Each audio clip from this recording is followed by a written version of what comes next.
Welcome back friends, I'm Swati and you're watching Backyard Gardening.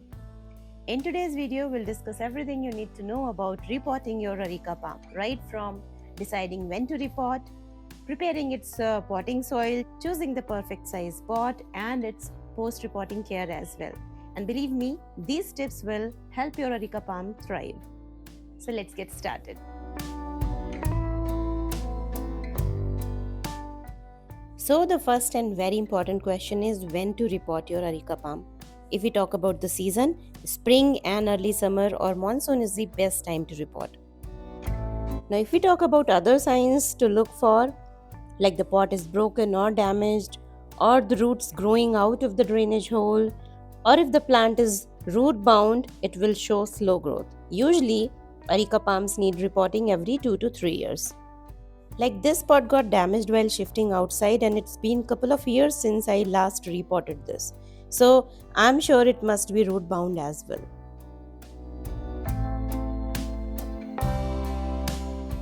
Now comes the next important thing. Choose a new pot for repotting which is at least 2 to 4 inches larger than the current one and make sure it has drainage holes as well.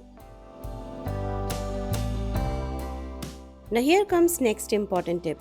At least 2 to 3 hours before repotting, water your plant really well as this helps the root ball to stay together and makes it easier to remove from the pot. Also it reduces transplant shock. Now gently remove the root ball and loosen the soil. And if you see any mushy, dark or dead looking roots, remove them as well.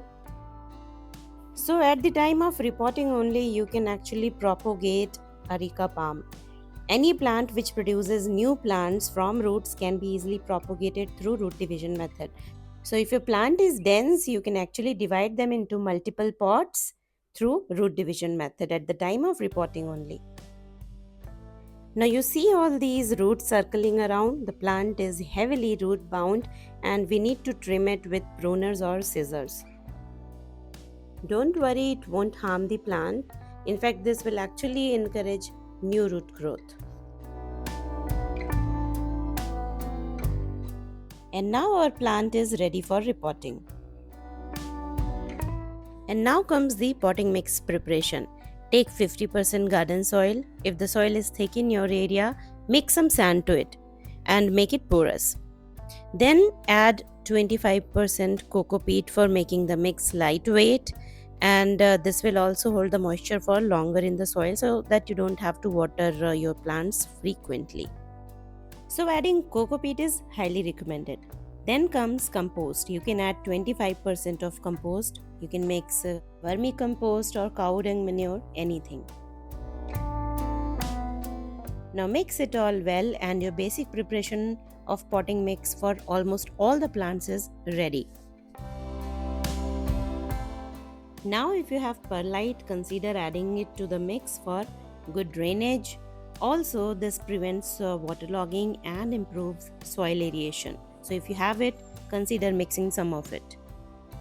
Now let's get back to the repotting part. Now place a pebble or a sphagnum moss at the bottom on the hole to avoid drainage of excess soil while watering, and then add a layer of fresh potting mix to the bottom of the pot for about 4 to 5 inches.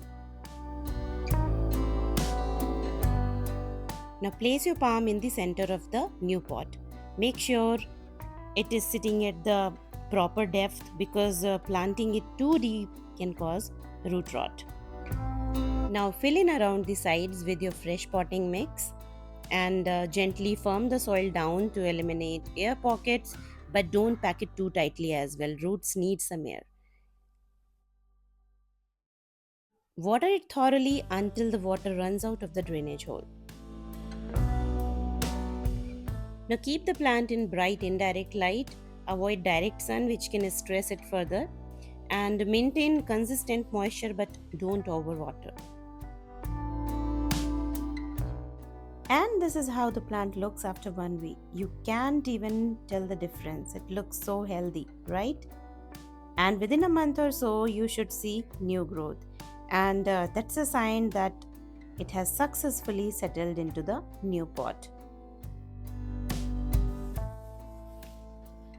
I hope you find the video helpful. If yes, please share it with others, and if you haven't subscribed my channel yet, please consider subscribing and stay connected for more interesting videos on gardening. See you next week.